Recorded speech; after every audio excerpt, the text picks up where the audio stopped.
Assalamualaikum warahmatullahi wabarakatuh. Alhamdulillahi rabbil alamin. Assalatu wassalamu ala asyrafil anbiya'i wal mursalin Sayyidina wa maulana Muhammadin wa ala alihi wa ashabihi ajma'in. Allahumma salli wa sallim ala Sayyidina Muhammad wa ala alihi wa ashabihi wa man tabi'ahum bi ihsanin ila yaumiddin, amma ba'd. Yang pertama, marilah kita panjatkan puja dan syukur atas kehadirat Allah Subhanahu wa taala, yang mana Allah Subhanahu wa taala masih memberikan kita berbagai macam nikmat, nikmat iman, Islam, nikmat kesehatan, kesempatan, sehingga dengan nikmat tersebut Allah Subhanahu wa taala mengumpulkan kita sehingga kita dapat melaksanakan di antara kewajiban kita sebagai seorang mukmin, kewajiban melaksanakan salat maghrib secara berjamaah dan dilanjutkan dengan bertafaqquh fiddin. Salawat dan salam selalu kita sampaikan kepada Rasul kita, guru kita, Nabi kita, Nabi besar Muhammad sallallahu alaihi wasallam. Semoga salawat yang selalu kita sampaikan dan juga sunnah-sunnah yang selalu kita ikuti menjadi bukti kecintaan kita kepada baginda Nabi sallallahu alaihi wasallam. Dari cinta tersebut kita mendapatkan ketenangan dalam menjalankan ibadah serta perintah yang telah Allah perintahkan dan Rasulnya, serta di antara nikmat yang lain dari cinta tersebut kita mendapatkan syafaat di hari kiamat kelak, dan semoga kita dapat berkumpul bersama baginda Nabi sallallahu alaihi wasallam di surga Firdaus kelak. Amin ya rabbal alamin.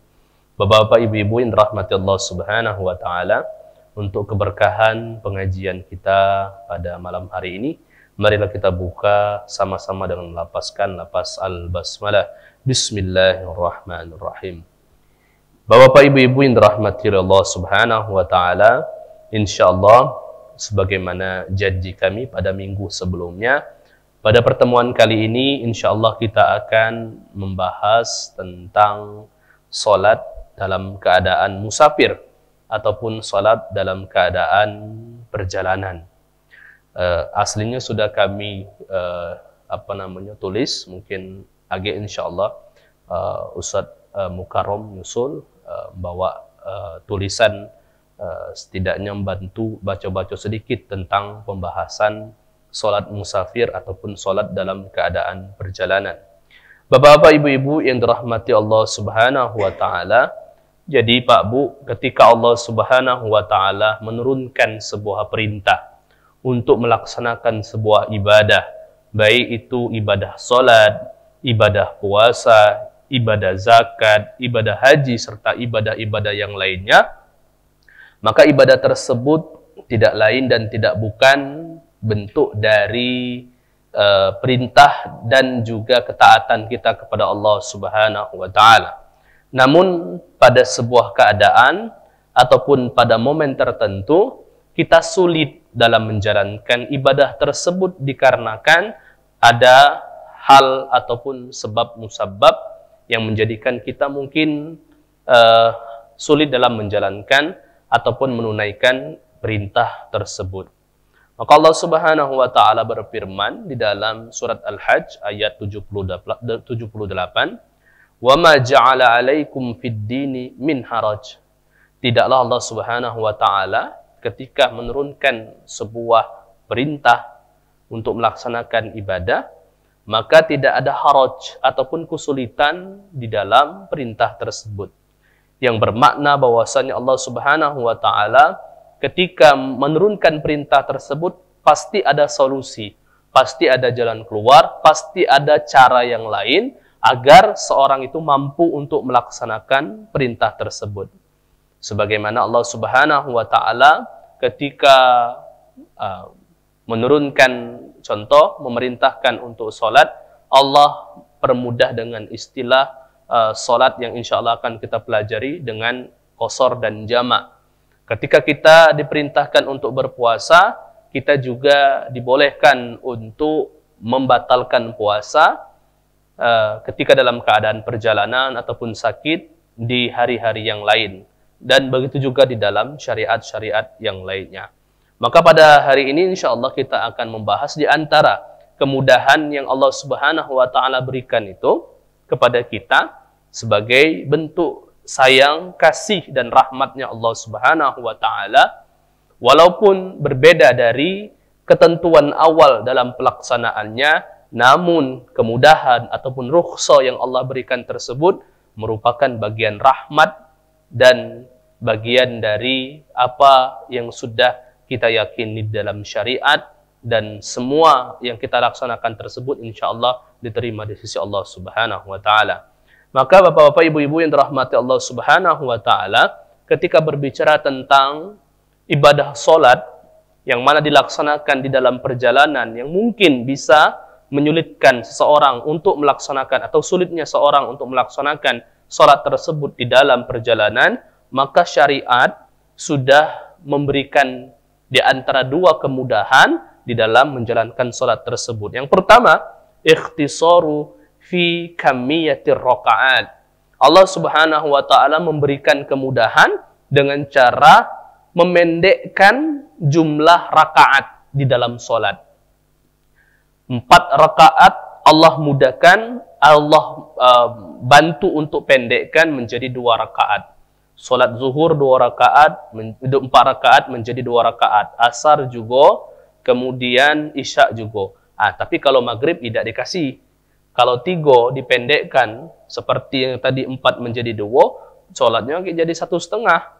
Maka tak katik dan bingung cara melaksanakan ibadahnya. Begitu juga dengan salat subuh, tidak masuk dalam kategori yang Allah berikan kemudahan. Karena subuh ini mustakil, dia berdiri sendiri pelaksanaannya. Kemudian kemudahan yang Allah Subhanahu wa taala berikan ketika seorang ingin melaksanakan salat namun dalam perjalanan, dommu salataini ila ba'dihima fil ada. Seorang melaksanakan salat zuhur, kemudian dia masih dalam perjalanan, sehingga pada waktu asar pun masih dalam keadaan perjalanan. Maka dimudahkan di dalam pelaksanaannya dommus salatain. 2 salat ini dikumpulkan pelaksanaannya menjadi 1 waktu di dalam pengerjaannya. Zuhur dengan asar mempunyai waktu tertentu. Zuhur memiliki waktu tersendiri, asar memiliki waktu tersendiri. Namun ketika dalam perjalanan Allah mudahkan dan Allah izinkan untuk pelaksanaan 2 salat tersebut di 1 waktu. Boleh dilaksanakan dua-duanya di zuhur atau dua-duanya di waktu asar. Hal tersebut di dalam syariat yang kita kenal dengan istilah jamak. Tadi kalau dipendekkan, memendekkan 4 rakaat menjadi 2 rakaat dinamakan qasar. Kemudian kalau mengumpulkan 2 salat menjadi di dalam pelaksanaan dalam 1 waktu, maka disebut dengan istilah jamak. Pada pertemuan hari ini, insyaallah kita akan membahas hal-hal yang berhubungan dengan qasar. Apa itu qasar? Bagaimana cara mengerjakan qasar? Dan apa syarat-syarat yang dibolehkannya seseorang melaksanakan qasar? Karena sudah pernah kami ceritakan kan Pak, ketika obrolan kami antara ojek online dengan kami yang lagi sholat istirahat di masjid. Jingok ojek online ini tiba-tiba memendekkan sholat. Kami perhatikan, mungkin cara Allah Subhanahu wa taala mewasilahkan dari kami untuk menjelaskan. Ketika kami jingok sholat 2 rakaat, mungkin tahiyatul masjid. Kemudian yang kedua, sholat 2 rakaat lagi, mungkin dia qobliyah dulu. Balik, selesai. Caknya ada hal-hal yang mungkin sesuai dengan yang kami pikirkan, kami tanyakan, Pak tadi sholat apa? Katanya kan, alhamdulillah sholat zuhur. Yang pertama qobliyah, yang kedua sholat zuhur. Lah kata kami perasaan, mungkin mungkin kesalahan kami, ataupun kami tidak sempat jingok, Bapak tadi berapa rakaat Pak? 2 atau 4 rakaat? 2 katanya. Kata kami, ngapu Pak 2? Aku begawe sebagai driver ataupun sebagai ojek online. Aku pernah dengar Ustadz menjelaskan bahwasannya seseorang dibolehkan untuk melaksanakan qasar, memendekkan menjadi 4 menjadi 2 rakaat ketika dalam perjalanan, dan perjalanan tersebut masafah ataupun jaraknya itu 89 km. Aku dari pagi sampai zuhur ini alhamdulillah lah 100 sekian lebih, maka aku mengkosorkan sholat. Apakah hal tersebut masuk dalam kategori yang dibolehkan? Maka insya Allah akan kita bahas dan akan dijawab dari penjelasan yang sama-sama kita akan pelajari pada malam hari ini. Al-qasru wa huwa an tuaddiya salat rubaiyah. Ketika seorang ingin melaksanakan salat yang 4 rakaat, ka zuhri wal asri wal isya, seperti salat zuhur, asar dan isya, rakaataini, 4 rakaat tadi menjadi badalan min arba, menjadi 2 rakaat atau 2 rakaat ganti dari 4 rakaat. Kama sanara fi ma ya'ti min adillah. Hal tersebut sebenarnya sudah Allah Subhanahu wa taala maktubkan di dalam Al-Qur'an perintah ataupun syariat tentang qasar. Wa idza darabtum fil ardi falaisa 'alaikum junahun an taqsuru minas salat, kata Allah. Kalau seandainya kalian lagi dalam perjalanan, kata Allah, falaisa 'alaikum junah, tidak mengapa bagi kalian antaqsuru minan salat, untuk memendekkan rakaat salat kalian. Di dalam surat An-Nisa ayat 101. Jadi syariat tentang memendekkan ini sudah Allah izinkan di dalam surat An-Nisa. Begitu juga di dalam hadis Nabi SAW yang diriwayatkan oleh Imam Muslim, ketika mendengar ayat yang berbunyi walaysa 'alaikum junahun an taqsuru minas salat in khiftum ay yaftinakumul ladina kafaru faqad aminan nas. Di sini suatu ketika ya dari Ya'la bin Umayyah qala qultu li Umar bin Khattab, saya berkata kepada Umar bin Khattab, salah seorang sahabat berkata kepada sahabat yang lain yaitu Umar bin Khattab, ketika ayat ini berbunyi faqad aminan nas. Ya, di sini kan manusia ini katanya sudah beriman semua dan yakin tentang apa yang diyakini terhadap syariat perintah salat, dan manusia itu dalam keadaan aman semua. Tidak mungkin madai nak disuruhkan untuk mengqasar minas salat. Faqala ajibat mimma ajibtu minhu ajibtu mimman ajibta minhu. Hal tersebut sebenarnya juga membuat aku takjub. Allah Subhanahu wa taala ketika dalam masa aman ini pun masih memberikan kemudahan di dalam menjalankan ataupun memberikan syariat untuk memendekkan salat walaupun dalam keadaan aman tersebut. Ya. Fasa'altu Rasul sallallahu alaihi wasallam zalika. Kemudian ditanyakan, apakah ayat ini hanya berlaku dalam keadaan tidak aman ataupun juga masuk dalam keadaan aman? Ya, faqala Rasul sallallahu alaihi wasallam, shadaqatun tasaddaqallahu biha alaikum faqbalu shadaqatah. Ini adalah bentuk dari sedekahnya Allah, kebaikannya Allah, kemudahannya Allah yang Allah Subhanahu wa taala berikan kepada kalian, faqbalu, maka laksanakan dan terima hal tersebut. Shadaqatahu. Jadi di sini kan bahwasanya syariat pelaksanaan salat qasar ini sudah diizinkan oleh Allah Subhanahu wa taala dan Rasulnya. Maka ketika kita dalam perjalanan, bapak-bapak, ibu-ibu, maka silakan untuk mengqasar salat. Bahkan ulama ada 2 pendapat ulama. Ada ulama yang mengatakan karena ini bentuknya kata Rasul Allah tuh sudah bersedekah, faqbalu shadaqatahu, maka terimalah sedekah ataupun kemudahan yang Allah berikan.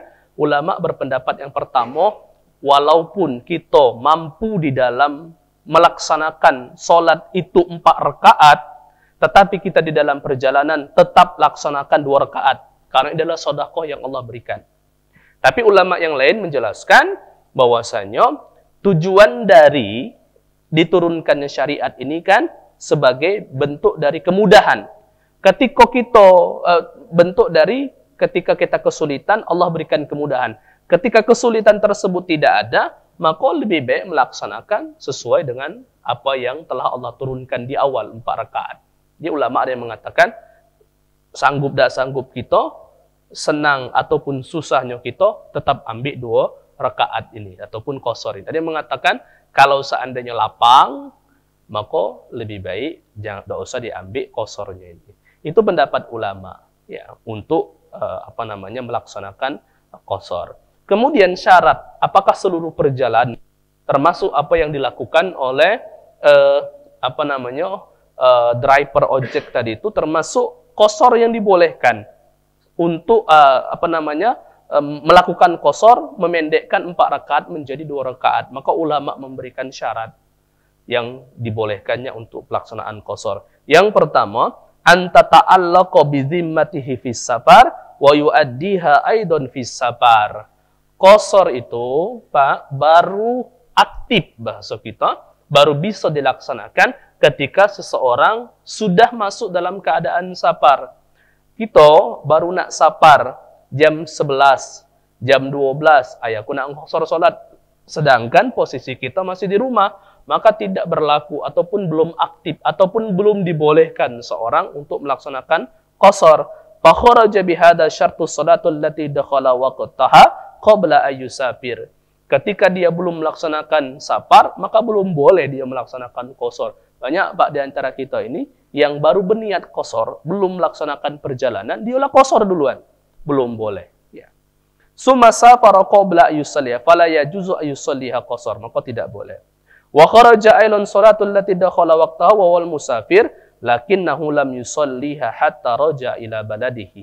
Jadi di sini juga dalam keadaan qashar itu, ketika seorang ingin melaksanakan qashar, hendaklah ketika dia ingin melaksanakan qashar itu, dia berniat untuk melaksanakan qashar dan dia di dalam perjalanan. Kalau saya tidak kata niat, ketika di awal itu dia intinya pengen melaksanakan 4 rakaat, kemudian di tengah jalan dia tiba-tiba qashar, maka ulama berpendapat bahwasanya seorang tidak dianggap, tidak diperlukan untuk melaksanakan qasharnya tersebut. Ya. Li'annahu hina ada laysa bi musafir wal qasru lil musafir. Begitu juga dengan orang yang bentuknya mungkin perjalanannya ini bentuknya bukan bertujuan ataupun tidak ada tujuan untuk melaksanakan musafir, maka dia juga tidak diizinkan ataupun tidak dibolehkan untuk melaksanakan qashar. Jadi intinya Pak, masuk dibolehkannya qashar ketika sudah di dalam perjalanan. Yang kedua, ini yang masuk dan bisa menjawab pertanyaan dari driver ojek tadi. Ayyatajawaza suwaral baladi allati yusafiru minha aw yatajawaza umranaha illam yakun laha suwar. Kalau seandainya sebuah kota itu ada pagar ataupun pembatas sebuah daerah ataupun sebuah kota ataupun sebuah negara, syarat yang kedua ini seorang masuk dalam kategori musafir yang dibolehkan qashar ketika dia sudah lewat dari pembatas tersebut. Cak kita ini Pak, Palembang nak masuk Banyuasin, biasanya ada gapura, selamat datang di kota Banyuasin. Nak keluar dari Palembang masuk OI, selamat datang di kota OI. Kalau seandainya ada, kalau tidak kati, setidaknya bangunan itu biasanya tanda bahwasanya kita sudah keluar dari kota tersebut. Biasanya dari kota tersebut agak lama-lama dak kati sukan ataupun perumahan dari masyarakat menunjukkan bahwasanya sudah di luar dari kota yang ditinggali dari tempat masyarakat tersebut. Jadi intinya Pak, kalau sudah masuk batas wilayah kota lain, baru masuk dalam kategori safar. Kalau seandainya kita masih di dalam Palembang inilah berputar, ya, aku tadi melaksanakan perjalanan ya dari pagi sampai ke sore.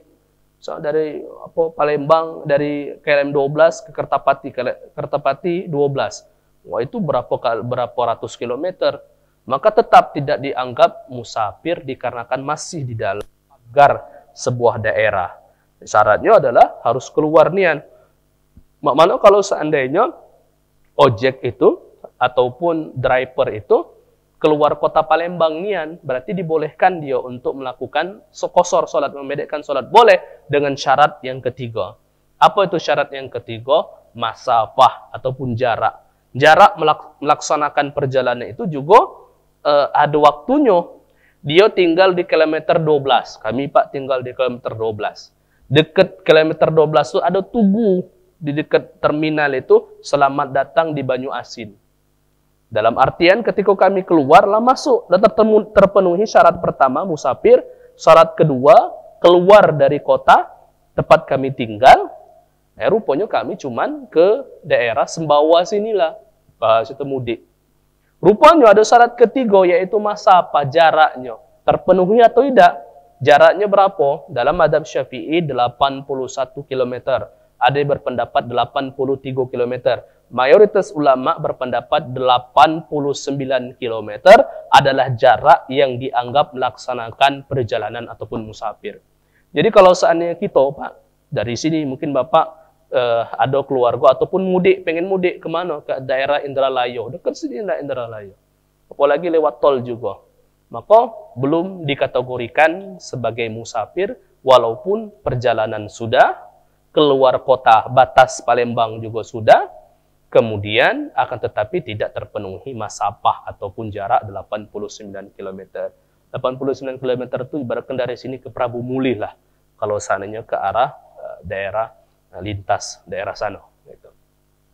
Itu syarat yang ketiga. Syarat yang selanjutnya adalah alla yanwi al-musafir iqamatu arba'ati ayyam. Ketika kita pengen sapar ke sebuah daerah, kita berniat aku nak sapar ke daerah tersebut selama 2 hari.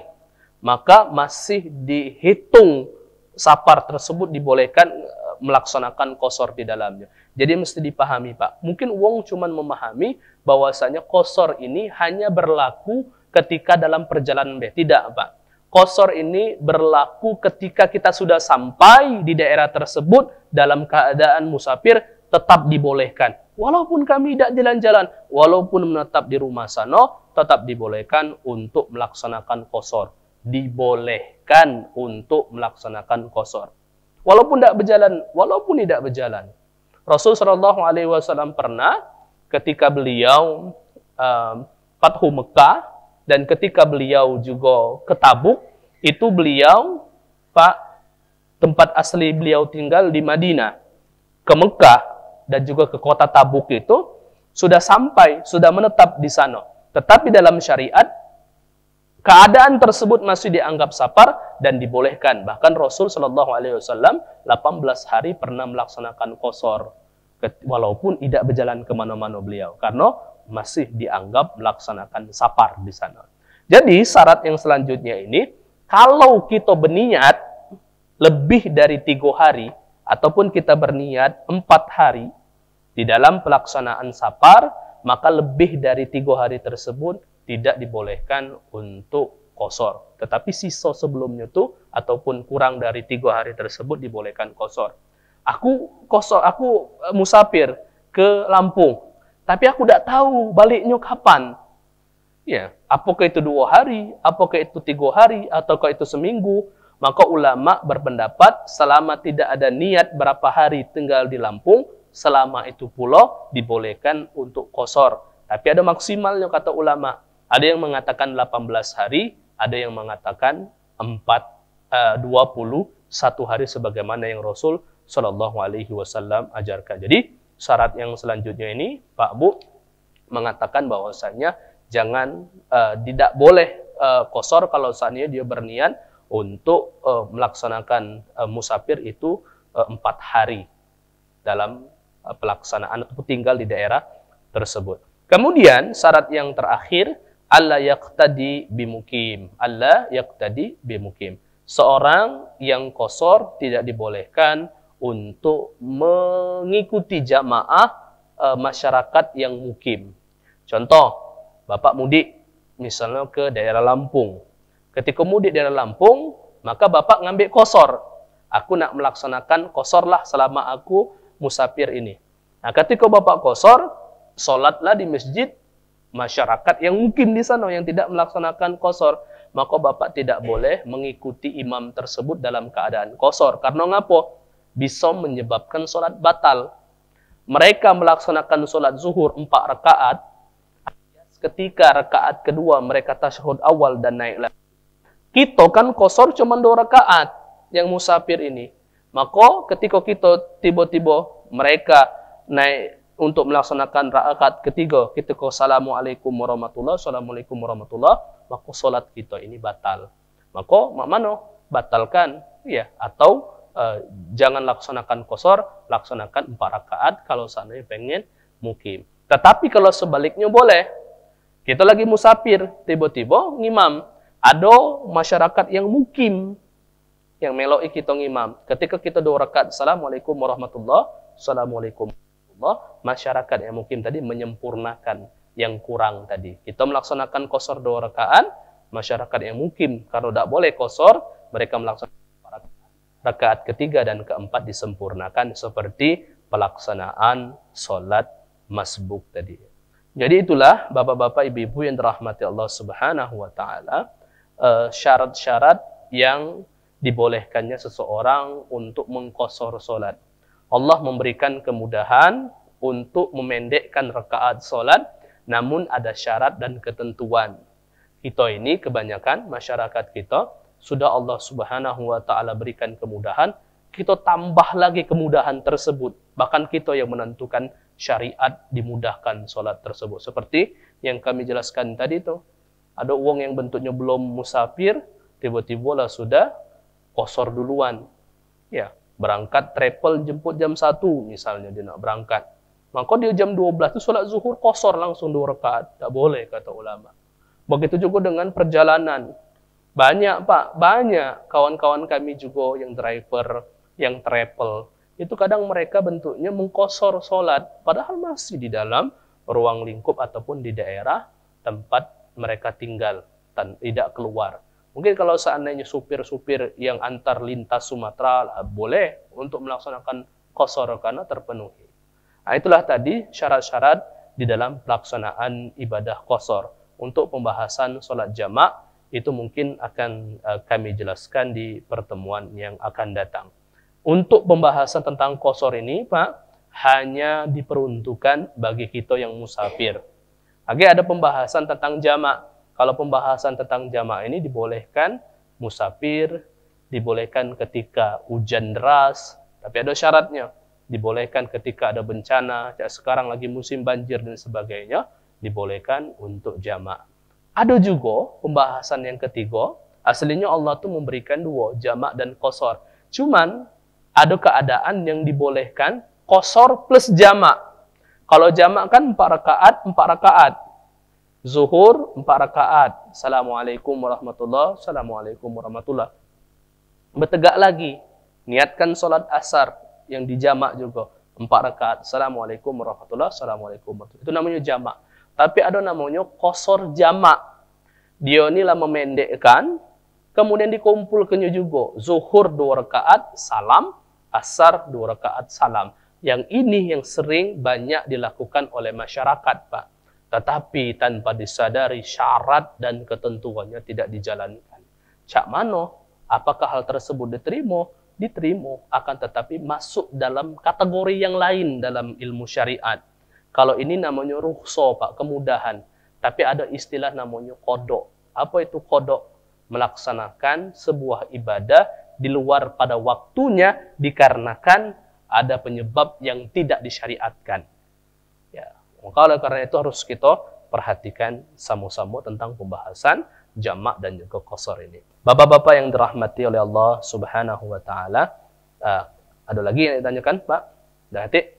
Ya, sebelum kita tutup pengajian kita pada malam hari ini, kita berdoa kepada Allah Subhanahu wa taala. Semoga apa yang kita pelajari, sama-sama pelajari pada malam hari ini, Allah Subhanahu wa taala berikan kemudahan, Allah Subhanahu wa taala berikan rahmat, Allah Subhanahu wa taala berikan manfaat bagi kita, manfaat kebaikan di dunia maupun kebaikan di akhirat kelak. Na'udzubillahi minasyaitonirrajim. Bismillahirrahmanirrahim. Alhamdulillahirabbil alamin. Wassalatu wassalamu ala asyrafil anbiya'i wal mursalin sayyidina wa maulana Muhammadin wa ala alihi wa sahbihi ajma'in. Allahumma anfa'na bima 'allamtana wa 'allimna ma yanfa'una warzuqna 'uluman tanfa'una birahmatika ya arhamar rahimin. Allahumma inna nastaudi'uka ma qara'na wa ma hafidna wa ma ta'allamna warudduhu ilaina inda hajatina ilaihi innaka ala kulli syai'in qadir. Wa sallallahu ala sayyidina Muhammad wa ala alihi wa sahbihi wa sallam. walhamdulillahi rabbil alamin. Insyaallah pertemuan minggu yang akan datang kita akan melanjutkan pembahasan tentang solat jamak, dan pertemuan selanjutnya kita agak masuk ke dalam pembahasan solat berjamaah.